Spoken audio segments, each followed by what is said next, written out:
നമസ്കാരം.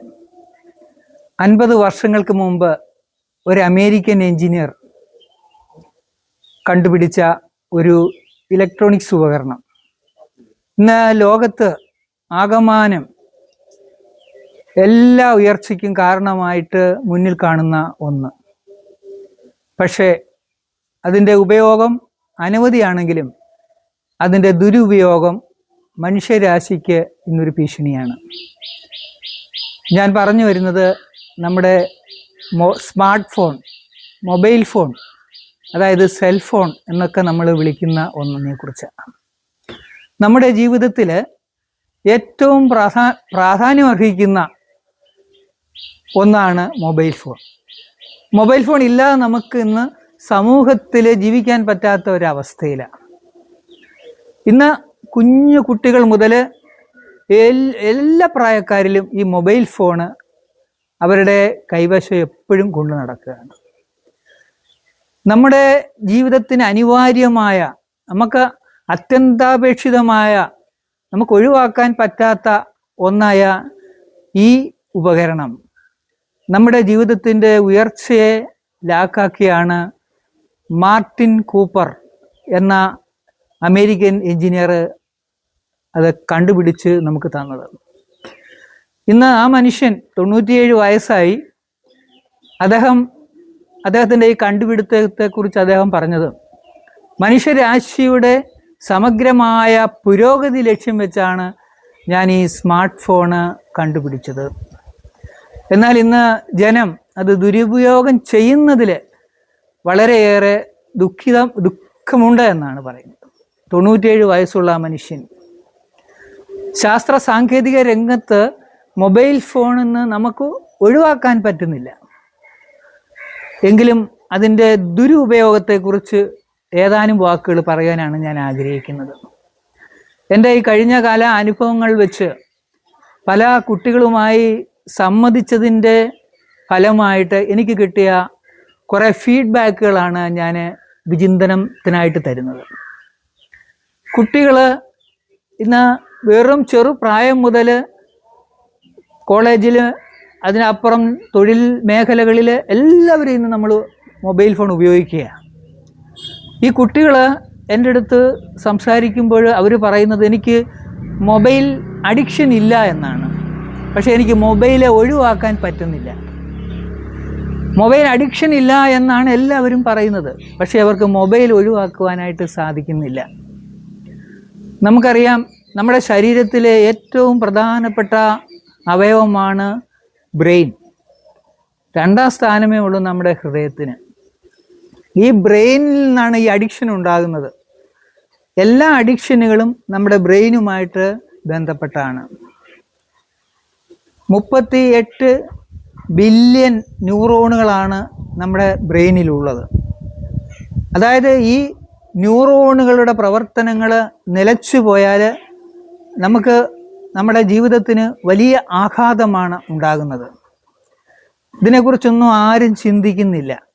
നമ്മുടെ ശരീരത്തിൻ്റെ ഓരോ അവയവങ്ങളും അതിൻ്റേതായ എല്ലാ ധർമ്മങ്ങളും കറക്റ്റായിട്ട് നടത്തുന്നില്ലെങ്കിൽ നമുക്ക് സ്റ്റഡി ആയിട്ട് നിൽക്കുവാൻ പോലും സാധിക്കുകയില്ല. ഈ ബ്രെയിനിനെ പലതരത്തിൽ ഈ മൊബൈൽ ഫോണിൻ്റെ ദുരുപയോഗം, അമിതമായ ഉപയോഗം അത് ബാധിച്ച് നമ്മുടെ ആരോഗ്യത്തെ പല വിധത്തിൽ നശിപ്പിക്കുകയാണ്. ഒന്നാമതായിട്ട് നമ്മുടെ മാനസികമായ ആരോഗ്യം, നമ്മുടെ ശാരീരികമായ ആരോഗ്യം, നമ്മുടെ ബൗദ്ധികമായ നമ്മുടെ ഉയർച്ച, നമ്മുടെ ഇമോഷണലായിട്ടുള്ള നമ്മുടെ ഇടപെടലുകൾ എല്ലാം ഈ മൊബൈൽ ഫോണിൻ്റെ ദുരുപയോഗം മൂലം, അമിത ഉപയോഗം മൂലം താളം തെറ്റിപ്പോവുകയാണ്. ഒന്നാമത്തെ പ്രശ്നമെന്ന് പറയുന്നത്, ഈ മൊബൈൽ ഫോൺ അമിതമായിട്ട് ഉപയോഗിക്കുന്നത് കൊണ്ട് നമുക്ക് കോൺസെൻട്രേഷൻ ലഭിക്കുന്നില്ല. അതായത് നമുക്ക് സ്ഥിരമായിട്ട് നമ്മുടെ ബുദ്ധി നമുക്ക് വേണ്ട രീതിയിൽ ശ്രദ്ധ ചെലുത്തി ചെയ്യുവാൻ സാധിക്കത്തില്ല. നമ്മൾ ചെയ്യുന്ന തൊഴിൽ മേഖലകളിലായിക്കൊള്ളട്ടെ, കുഞ്ഞുങ്ങൾ പഠിക്കുന്ന കുഞ്ഞുങ്ങളായിക്കൊള്ളട്ടെ, നമ്മുടെ കോൺസെൻട്രേഷൻ നഷ്ടപ്പെട്ട് കഴിഞ്ഞാൽ നമുക്ക് അതിൽ എത്രമാത്രം വിജയിക്കുവാനായിട്ട് സാധിക്കും. പഠിക്കുന്ന കുഞ്ഞുങ്ങൾക്ക് ആ പഠനത്തിൽ ശ്രദ്ധ കേന്ദ്രീകരിക്കുവാൻ സാധിക്കത്തില്ല. അവർക്ക് വികലമായ ചിന്തകൾ അവരുടെ മനസ്സിലേക്ക് വരികയാണ്. അവരുടെ ബ്രെയിനിലെ ഓരോ ന്യൂറോണുകളെയും ഇതിൻ്റെ അമിത ഉപയോഗം വളരെ മോശമായ രീതിയിൽ ബാധിക്കുകയാണ്. പിന്നീടുള്ള ഏറ്റവും പ്രധാനപ്പെട്ട വിഷയം എന്ന് പറയുന്നത് ഉറക്കം നഷ്ടപ്പെടുകയാണ്. അമിതമായ ഈ മൊബൈൽ ഉപയോഗം മൂലം നമ്മുടെ ശരീരത്തിൽ, നമ്മുടെ കണ്ണിലെ മെലാറ്റോണിൻ എന്ന് പറയുന്ന ആ ഉറക്കാനുള്ള നമ്മുടെ ഹോർമോണിൻ്റെ അളവ് കുറഞ്ഞു പോവുകയാണ് ചെയ്യുന്നത്. അപ്പോൾ ഉറക്കം നമുക്ക് നഷ്ടപ്പെടുമ്പോൾ നമ്മുടെ ബ്രെയിൻ നമ്മോട് പറയുകയാണ്, രാത്രിയിൽ പറയുകയാണ് ഇത് പകലാണ്, നമുക്ക് ഉറങ്ങാൻ പറ്റത്തില്ല. അപ്പോൾ എത്രയോ കുട്ടികൾ ഇതുമൂലം പാതിരാ വരെയും ഇരുന്ന് അവർക്ക് ഉറങ്ങാൻ പറ്റാത്ത അവസ്ഥയിലാണ് ഇന്ന് സമൂഹത്തിൽ നമുക്ക് കാണുവാൻ സാധിക്കുന്നത്. പല കുട്ടികളോടും സംസാരിച്ചപ്പോൾ അവർ ഉറങ്ങുന്നത് വളരെ ലേറ്റായിട്ടാണ്. എന്താണെന്ന് ചോദിക്കുക, അവർ പറയും ഞങ്ങൾ മൊബൈൽ കണ്ടു, പഠിക്കുകയല്ല. ഈ മൊബൈലിൽ നിങ്ങൾ എന്താണ് കാണുന്നതെന്ന് ചോദിക്കുമ്പോൾ അത് എന്തെങ്കിലുമൊക്കെ കണ്ടുകൊണ്ടിരിക്കുകയാണ്. അപ്പോൾ ഉറക്കമില്ലാത്ത അവസ്ഥയിലേക്ക് വരുമ്പോൾ ഉണ്ടാകുന്ന പ്രത്യാഘാതങ്ങൾ അനവധിയാണ്. അലസത, മറ്റുള്ളവരോടുള്ള കോപം, മറ്റുള്ളവരെ അംഗീകരിക്കുവാൻ സാധിക്കുന്നില്ല. വളരെയധികം ബുദ്ധിമുട്ടുകൾ ഉറക്കമില്ലായ്മ കൊണ്ട് വരുന്നുണ്ട്. അതേപോലെ റിലേഷൻഷിപ്പിൽ വലിയ പ്രശ്നങ്ങളുണ്ടാകുന്നു. അടുത്ത ബന്ധുക്കളുമായിട്ട്, മാതാപിതാക്കളുമായിട്ട്, സഹോദരങ്ങളുമായിട്ട്, ടീച്ചേഴ്സുമായിട്ട്, മറ്റുള്ള സുഹൃത്തുക്കളുമായിട്ടുള്ള ഒരു നല്ല റിലേഷൻഷിപ്പ് മെയിൻറ്റെയിൻ ചെയ്യുവാനായിട്ട് ഇത്തരക്കാർക്ക് സാധിക്കുകയില്ല. അവരുടെ ഡോപ്പമൈൻ എന്ന് പറയുന്ന ഹോർമോൺ അവരെ വീണ്ടും വീണ്ടും ഇതിനു വേണ്ടി പ്രചോദിപ്പിക്കുകയാണ്. അവർ സ്ക്രോൾ ചെയ്യുക. നമുക്കറിയാം, ഒരു കുട്ടിയുടെ കയ്യിലോട്ട് ഒരു മൊബൈൽ ഫോൺ കൊടുക്കുമ്പോൾ ഭയങ്കര സന്തോഷത്തോടെയാണ് ആ ഫോൺ വാങ്ങിക്കുന്നത്. ആ ഫോൺ വാങ്ങിച്ച് ഓരോ ഇങ്ങനെ നോക്കി നോക്കി വന്നിട്ട് അവസാനം നമ്മൾ ആ ഫോൺ തിരിച്ച് മേടിക്കുന്ന അവസരത്തിൽ ആ ഡോപ്പമൈൻ പെട്ടെന്ന് ഡൗൺ ആവുകയാണ് ചെയ്യും. അപ്പോൾ ആ കുട്ടിയിലെ നിരാശയുടെ ഭാവം നമുക്ക് കാണുവാനായിട്ട് സാധിക്കും. നമുക്ക് ഈ ബന്ധങ്ങൾ നഷ്ടപ്പെടുന്നു. അതായത് വീട്ടിലുള്ളവരുമായിട്ട് സംസാരിക്കുവാൻ അവർക്ക് സാധിക്കുന്നില്ല, മാതാപിതാക്കളുമായിട്ട് സംസാരിക്കാൻ പറ്റുന്നില്ല, അവർക്ക് വേണ്ട രീതിയിൽ മറ്റുള്ളവരുമായിട്ട് ഇടപെടുവാൻ സാധിക്കുന്നില്ല, അവരുടെ പഠനത്തിൽ ശ്രദ്ധിക്കുവാൻ സാധിക്കുന്നില്ല. മൊബൈൽ ഫോണിൻ്റെ ഏറ്റവും വലിയ ഒരു പ്രത്യാഘാതമാണ് റിലേഷൻഷിപ്പ് മുറിഞ്ഞു പോകുന്നു. പിന്നീട് ഏറ്റവും പ്രധാനപ്പെട്ട ഈ മൊബൈലിൻ്റെ ദുരുപയോഗം മൂലം നമുക്ക് കാണുവാനായിട്ട് സാധിക്കുന്നത് ഇവർ ഏകാന്തതയിൽ ഇരിക്കുന്നതാണ്. ഒറ്റപ്പെട്ട രീതിയിൽ ഇവർ ഇരുന്ന് സമയം ചെലവഴിക്കുകയാണ്. അവർ കാണുവാൻ ആഗ്രഹിക്കുന്ന പ്രത്യേക ആപ്പുകൾ അവരെ ഡൗൺലോഡ് ചെയ്തിടുകയാണ്. അവർ സാധാരണ അഴികളില്ലാത്ത ജയിലിലെ ഒരു ജീവിതമാണ് മൊബൈൽ ഫോണിലൂടെ നടത്തുന്നത്.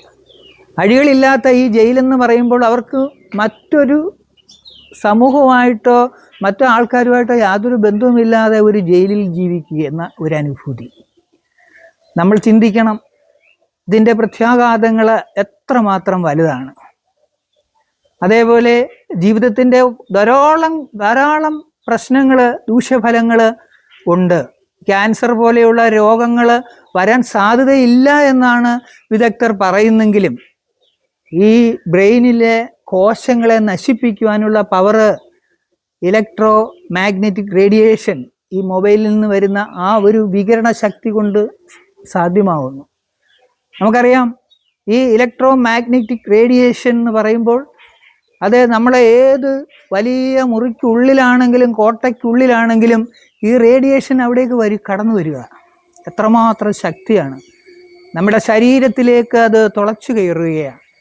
നമ്മൾ നമ്മുടെ പോക്കറ്റിൽ ഇടുമ്പോൾ, നമ്മുടെ കയ്യിൽ കൊണ്ടു നടക്കുമ്പോൾ എല്ലാം നമ്മൾ ശ്രദ്ധിക്കേണ്ട കാര്യം, ഏതെങ്കിലും സ്ഥലത്തായിരിക്കുമ്പോൾ നമുക്ക് നെറ്റ് കിട്ടുന്നില്ല, നെറ്റില്ലാത്ത ഒരു സ്ഥലത്ത് നമ്മൾ വീണ്ടും വീണ്ടും നോക്കുകയാണ്. അവിടെ ഇതിൻ്റെ പവർ, ഈ റേഡിയേഷൻ്റെ പവർ വീണ്ടും വീണ്ടും കൂടുകയാണ് ചെയ്യുന്നത്. ആ സമയത്ത് നമ്മൾ ആരും അത് മാറ്റിവെക്കാനായിട്ട് നിർബന്ധിക്കപ്പെടുന്നില്ല. നമുക്ക് വിവരിക്കാൻ സാധിക്കാത്ത രീതിയിലുള്ള ദൂഷ്യഫലങ്ങൾ, ദുരന്ത ഫലങ്ങൾ നമുക്ക് ഈ മൊബൈൽ ഫോണിലൂടെ കാണാനായിട്ട് സാധിക്കും.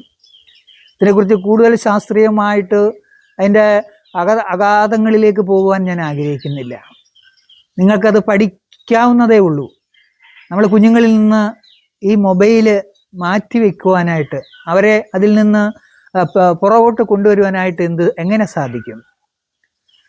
ഈ ഡൗൺലോഡ് ചെയ്യപ്പെടുന്ന കാര്യങ്ങൾ, ഇമെയിലുകൾ, ടെസ്റ്റുകൾ അയക്കുന്നത്, എപ്പോഴും ഈ ഫോൺ കയ്യിൽ വെച്ചുകൊണ്ട് ഇവർ നടക്കുന്ന അവസ്ഥ, ആ സാഹചര്യം എങ്ങനെ മാറ്റുവാനായിട്ട് സാധിക്കും? നല്ല ഒരു അവബോധം അവർക്ക് കൊടുക്കേണ്ടതായിട്ടുണ്ട്.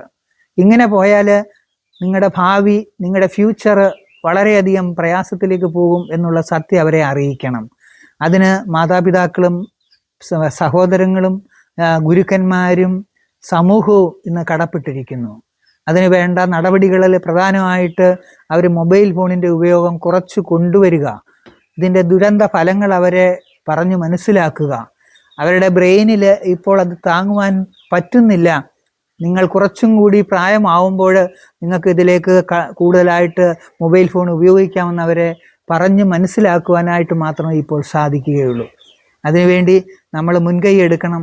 അതായിരിക്കണം നമ്മളുടെ കടമ, കർത്തവ്യം.